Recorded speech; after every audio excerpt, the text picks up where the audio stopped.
Hello guys, welcome to my YouTube channel Hindi साहित्य और काव्य। मैं हूँ विक्रमादित्य एहराव। आप सभी का अपने यूट्यूब चैनल पर स्वागत करता हूँ।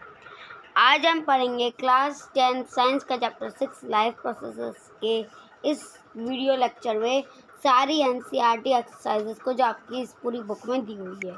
ठीक है, तो ये स्टार्ट करते हैं।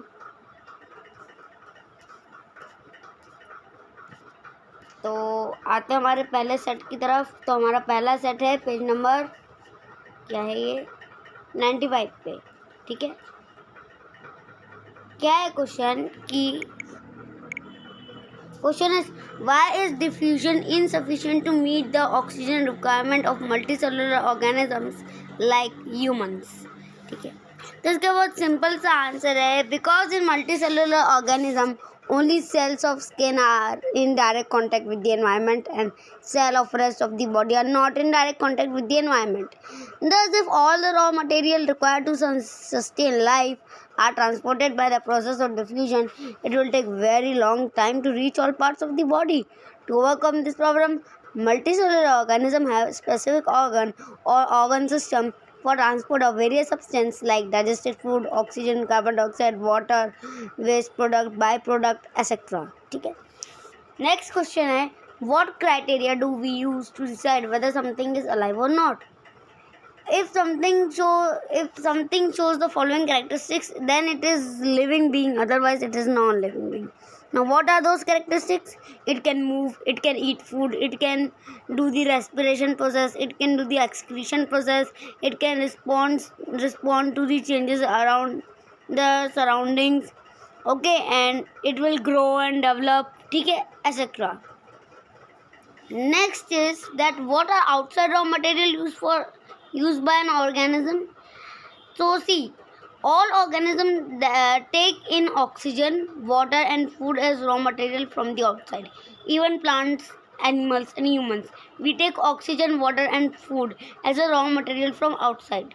ठीक है, plant for photosynthesis process and release carbon dioxide, and we for getting nutrition from them and help to live. Okay, next question is, what process would you consider essential for maintaining life? That's not a correct question, but it is there. So we cannot consider only one of the process as the major or essential process. All processes, nutrition, respiration, transportation, excretion, sensitivity, are the processes which are essential for maintaining life. Think just about that if you will not take nutrition, how will you live? If you will not respire, means you will not going to take breath, then also you will going to die. And if transportation somehow stuck in your body and is not continuing to flow, then also due to heart attack you can die. And excretion, some of you are thinking that what happens if we do not excrete, but it is not like that. While excretion, we also take out byproducts, very harmful chemicals present in our digested food, and the unwanted biochemicals present in blood and water that we drink. So that's why excretion is also very, very important process for maintaining a life. Okay, so let's move to the next set of the questions. So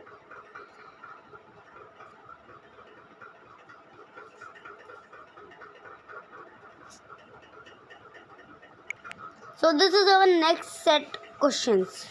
Question number 1, what are the difference between autotrophic nutrition and heterotrophic nutrition? Simple, ध्यान से देखना, सुनना। Autotrophic nutrition जो होता है वो क्या होता है, हमने पढ़ा था कि वो प्लांट्स और कुछ ब्लू ग्रीन एल्गीज में होता है। तो हम उसको कैसे डिफाइन करेंगे? Autotrophic nutrition is the mode of nutrition in which plants and some blue green algae make their own food with the help of photosynthesis and they do not depend on others for the nutrition. ये हो जाएगा autotrophic. Heterotrophically क्या हो जाएगा? Heterotrophic are those organism that depend on other organism like animals and plants and some other bacteria for their food like human, bear, ठीक है, tiger, flesh eating animals ज़्यादातर। ठीक है, उसके बाद नेक्स्ट क्वेश्चन है, where do plant get raw material required for photosynthesis? यानी कि जो प्लांट्स है वो कहाँ से फोटोसिंथेसिस के लिए लगने वाले रॉ मटेरियल्स को लेते हैं, या कहाँ से क्या सोर्स होता है जिससे वो रॉ मटेरियल जो फोटोसिंथेसिस के प्रोसेस में लगने वाला है उसे एब्जॉर्ब करते हैं। तो कार्बन डाइऑक्साइड लेते हैं वो एटमॉस्फेयर से, वाटर लेते हैं वो ग्राउंड से, और साथ में कुछ न्यूट्रिएंट्स वगैरह भी, और वो क्या लेते हैं, क्लोरोफिल तो उनके पास होता ही है फोटोसिंथेसिस के लिए, उसके अलावा वो सनलाइट लेते हैं सन से। ठीक है, now next question is very important, what is the role of acid in our stomach? Very simple, हमने देखा था कि हमारे स्टमक में HCl, पेप्सिन और म्यूकस पाए जाते हैं, जिसमें HCl जो है वो हाइड्रोक्लोरिक एसिड होता है, और वो हमारे फूड को एसिडिक करके डाइजेस्ट करने में और उसके अंदर क्या हार्मफुल बैक्टीरिया या जर्म्स को मारने में हेल्प करता है। तो आप ये लिख सकते हैं, तो आप सिंपल वर्ड्स में क्या लिखेंगे, acid found in our stomach is hydrochloric acid and it helps us to kill harmful bacteria and germs present in our food and help to digest it। ठीक है, नेक्स्ट क्वेश्चन है, what is the function of digestive enzymes? अब यहाँ पे digestive enzymes का है, ठीक है, तो उन्हीं वर्ड्स को हम यूज़ करके बोलेंगे। तो सिंपल है इसका आंसर, बहुत ही ज़्यादा simple, that the function of digestive enzyme is to speed up the process of breaking up of complex molecule into simpler molecule. ठीक है, and due to which the body can easily absorb the nutrients present in that food. ये एक simple सारी definition हो गई हमारे digestive enzyme के function की, कि वो फूड के कॉम्प्लेक्स मॉलिक्यूल्स को ब्रेक करके, ठीक है, सिंपलर मॉलिक्यूल्स में डिवाइड करता है, जिसे एब्जॉर्ब और डाइजेस्ट करने में हमारी बॉडी को ज़्यादा प्रॉब्लम नहीं जाती। How is small intestine design to absorb digested food? अब यहाँ स्मॉल इंटेस्टाइन के लिए पूछा है, तो कैसे होता है? In small intestine the inner wall of the small intestine contain finger-like projection called villi। हमने पढ़ा था, several folds of villi increase the absorbing surface area of small intestine। The blood capillary in villi help to absorb simpler molecule from food। Simple answer, कि जो हमारे intestine के अंदर villis present होते हैं, ठीक है, विलीज वो क्या करते हैं, वो जैसे ही हमारा फूड आता है तो उसे एब्जॉर्ब करने में हेल्प करते हैं, और इंटेस्टाइन के ये वॉल्स के ऊपर स्टिक्ड रहते हैं। कहाँ स्टिक्ड रहते हैं? इंटेस्टाइन की वॉल्स के आजू बाजू में। ओके,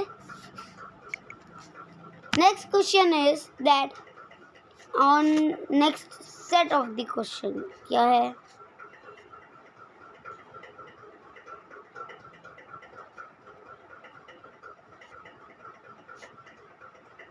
इधर रेस्पिरेशन आ गया ना, ये पेज नंबर क्या है? 105, page number 105, next set of question, what advantage over an aquatic organism does a terrestrial organism have with regard to obtaining oxygen for respiration? Very simple, amount of oxygen dissolved in water is very low as compared to amount of oxygen present in the air. Because of this, terrestrial organisms have to make less effort for obtaining oxygen, whereas whereas than the aquatic organism। Simple है, क्योंकि air में जो हमारा atmosphere है land के ऊपर, वहाँ बहुत सारे अमाउंट में ऑक्सीजन ही ऑक्सीजन प्रेजेंट है, लेकिन वाटर के अंदर बहुत कम amount of concentration of oxygen होता है, जिसके कारण aquatic एनिमल्स को बहुत प्रॉब्लम जाती है ऑक्सीजन इनहेल और एक्सहेल करने में। ठीक है, but somehow they manage that thing. Okay, next है कि what are the different way in which glucose is oxidized to provide energy in various organisms? Okay, अब देखो इसका आंसर क्या है। जो एरोबिक रेस्पिरेशन होता है उसके लिए अगर मैं बात करूँ तो उसमें in this process complete oxidation of glucose is involved, hence optimum output of energy is achieved। This process take place in presence of oxygen।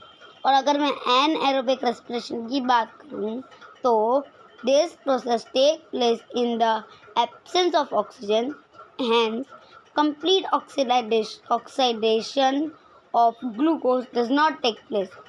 ठीक है, यूजुअली बैक्टीरिया जो है वो एनारोबिक रेस्पिरेशन शो करता है, और कभी कभार जो हमारी मसल्स होती हैं उनमें भी होता है।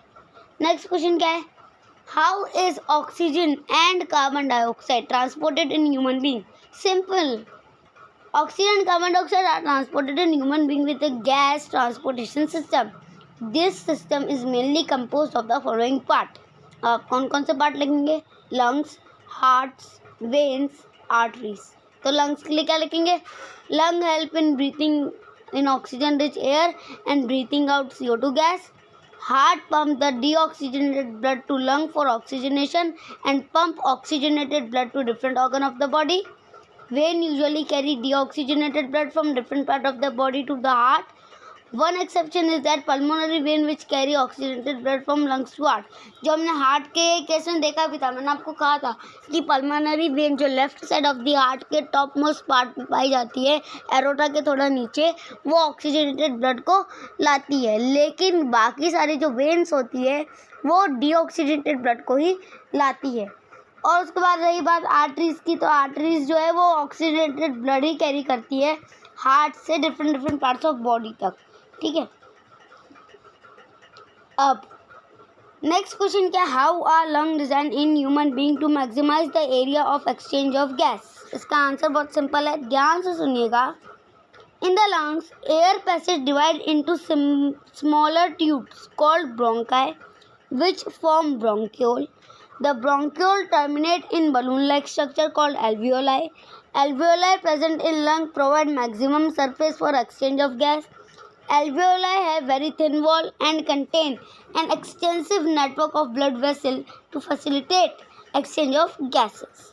Next question है कि what are the components of the transport system in human being and what are the function of these components? तो ये है आपका पेज नंबर 110 पे.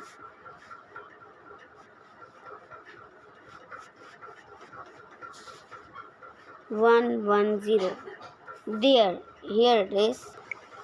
ठीक है. तो ये जो क्वेश्चन है इसका आंसर हो जाएगा इन human being for transport of various substance a well developed circulatory system is present. Main component of circulatory system है ब्लड वेसल एंड हार्ट. इतना भी लिख सकते हो 2 मार्क के लिए, लेकिन अगर 3 या 4 मार्क में आ गया ना तो ब्लड वेसल और हार्ट को थोड़ा डिटेल कर देना एक एक लाइन जोड़ के. कैसे? ब्लड का क्या लिख सकते हो? It act as a medium to transport various substance. Blood vessel क्या लिख सकते हो? Blood vessel are of 2 type, artery and vein. Arteries carry blood from heart to all part of the body, whereas vein bring blood back to the heart. और heart का क्या लिखोगे? Simple, it pump the blood to the artery so that it can reach to all parts of the body. Simple. Next question है why is it necessary to separate oxygenated and deoxygenated blood in mammals and birds? ठीक है. सो ये इसलिए important है क्योंकि अगर ये mix हो गया तो उसके कारण उनकी डेथ हो सकती है. तो इसका हम आंसर क्या लिख सकते हैं? It is necessary to separate oxygenated and deoxygenated blood in mammal and bird because they need high energy and large amount of oxygen. Separation of oxygenated and deoxygenated blood provide high oxygen supply to organs and due to which they do not get exhausted or do not get die. ठीक है. अगर हम ऐसा नहीं करेंगे ना, मतलब अगर दोनों ऑक्सीजनेटेड और डिऑक्सीजनेटेड ब्लड मिक्स हो गए ना तो भैया फिर तो तुमको मरने से कोई नहीं रोक सकता. ठीक है. नेक्स्ट क्वेश्चन है third. What are the component of transport system in highly organised plant? तो आंसर हो जाएगा इसका, हमने क्या पढ़ा था? जाइलम और फोलम. बस वही होगा आंसर. थोड़ा सा डिटेल करके लिखेंगे कि main component of transport system in highly organised plant are 2 conducting tissue called xylem and phloem. Xylem क्या ट्रांसपोर्ट करता था? वाटर को. और फोलम क्या ट्रांसपोर्ट करता था? फूड को इन प्लांट. ठीक है. नेक्स्ट क्वेश्चन है how are water and mineral transported in plants? तो अभी मैंने कहा कि xylem transport water and minerals from soil to the all parts of the plant and whereas phloem transport food prepared by leaves to all part of the plant. That's simple. Next, last questions. Question number 5. How is food transported in plant? Same question. आपको answer पता है? इसका answer आप मुझे comment section में बताएंगे. ठीक है. अच्छा, अब देखो ये जो सेट ऑफ क्वेश्चन है describe the structure of functioning of nephron वाला. ठीक है. ये है अपना एक्सक्रीशन से रिलेटेड जो अपन ने ज़्यादा किया नहीं है, तो इसको हम अभी नहीं करेंगे. इसे बाद में डिस्कस करेंगे, तो अभी हम इसे छोड़ रहे हैं। आगे की एक्सरसाइज देख लेते हैं, वो ज़्यादा इम्पोर्टेंट है, ठीक है। ये भी डालूंगा, मैं वीडियो अपलोड करूँगा। ये रही अपनी एक्सरसाइजेस। तो क्वेश्चन क्या है, the kidneys in human being are a part of which system. Simple. Nutrition की होगी क्या? नहीं। ट्रांसपोर्टेशन की होगी क्या? नहीं। रेस्पिरेशन की होगी क्या? नहीं। तो क्या? एक्सक्रीशन। तो इसका जो आंसर है वो है एक्सक्रीशन। एक्सक्रीशन, ठीक है, C option. Second question, the xylem in plant are responsible for. अब आप ऑप्शंस को रीड करो और मुझे इसका आंसर बताओ कि जो जाइलम है वो प्लांट्स में क्या ट्रांसपोर्ट करता है। Simple, transport of water, option A है, ठीक है। नेक्स्ट है, इसका क्या था, सी। नेक्स्ट है, autotrophic mode of nutrition require what. Autotrophic यानी कि प्लांट्स के केस में न्यूट्रिशन कैसे मिलता है उन्हें, तो कैसे मिलता है? फोटोसिंथेसिस की हेल्प से, जिसमें क्या क्या लगता है? कार्बन डाइऑक्साइड और वाटर लगता है, हाँ। सनलाइट लगता है, हाँ। क्लोरोफिल लगता है, हाँ। मतलब ऑल ऑफ दीज, ठीक है। नेक्स्ट है, breakdown of pyruvate to give carbon dioxide water and energy take place in, ठीक है, ब्रेकडाउन ऑफ पायरुवेट, ठीक है। अब देखो, ये जो है, ये आपका जो रेस्पिरेशन है ना, उसमें आपको एक फ्लो चार्ट टाइप का दिखाया होगा, जिसमें आपको इसका दिख रहा होगा absence of oxygen, presence of oxygen, ठीक है। तो वो आपको एक बार पढ़ लेना, जनरल सा है, बन जाएगा आराम से, ठीक है। तो फिलहाल इसका जो आंसर है वो है ए, साइटोप्लाज्म, ठीक है। नेक्स्ट है, वो how are fat digested in our body, where do this process take place. Very nice question. Fat कहाँ डाइजेस्ट होता है? सिंपल कि सबसे पहला पॉइंट लिखना, bile salt break large globule into small globule, या स्मॉल पार्टिकल्स भी लिख सकते हो ग्लोब्यूल की जगह। फिर पैनक्रियास से क्या निकलता है? Pancreatic juice. तो सेकंड पॉइंट क्या लिखोगे? Pancreatic juice secreted by pancreas has enzyme lipase which break down emulsified fat, या सिर्फ फैट, ठीक है। और थर्ड क्या है?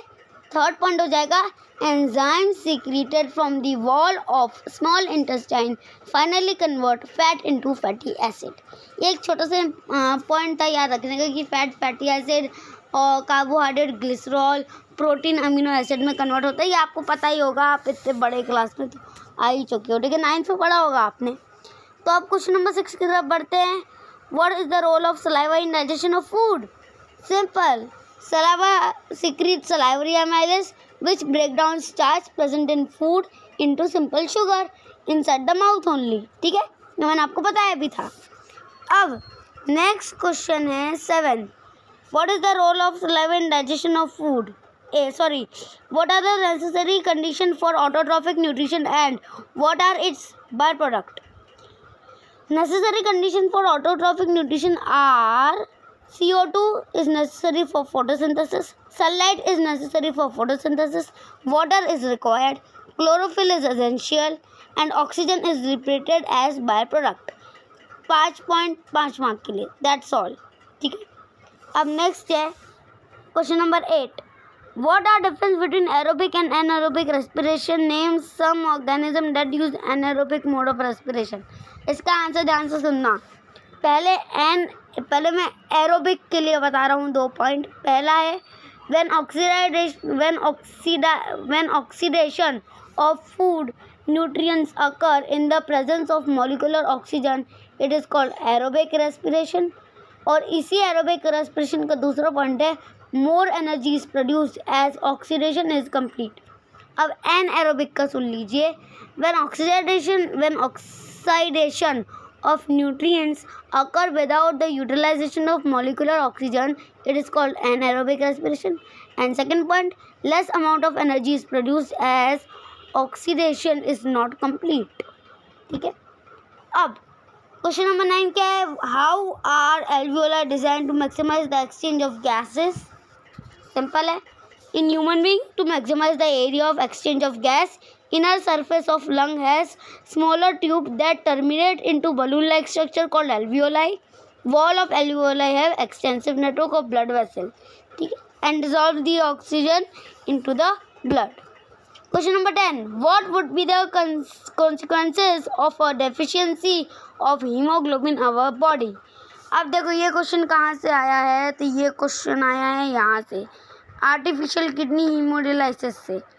नहीं, आर्टिफिशियल किडनी हीमोडायलिसिस से नहीं, ये आया है शायद, ये क्वेश्चन आया है ये ब्लड प्रेशर से, ठीक है। पेज नंबर क्या है?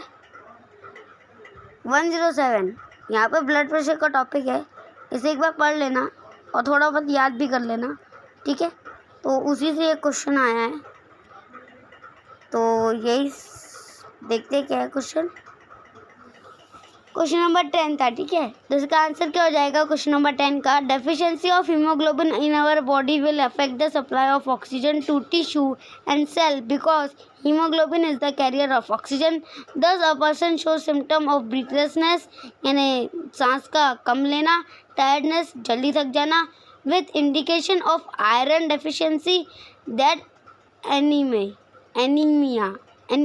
एनीमिया कहते हैं उसका, एक्चुअली एनीमिया आ रहा है बाद में, एनीमिया कहते हैं उसको, ठीक है।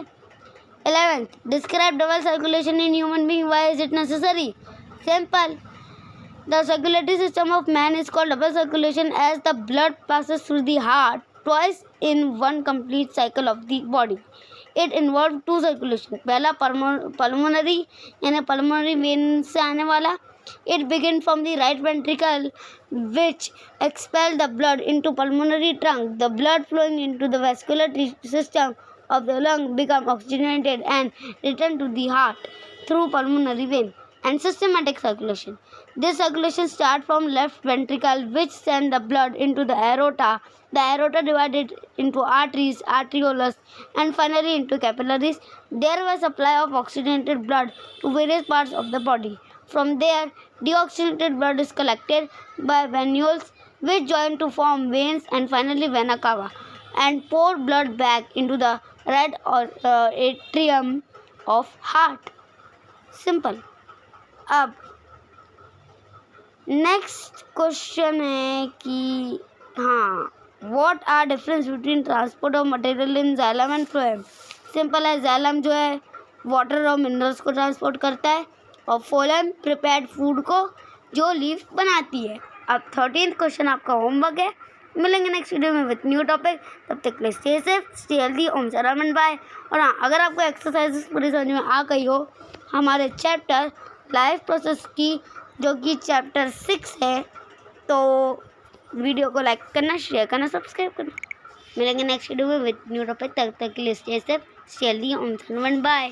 और हाँ, वीडियो को लाइक ज़रूर कीजिएगा, कमेंट करके बताइएगा कि आपको एक्सरसाइजेस समझ में आई है या नहीं।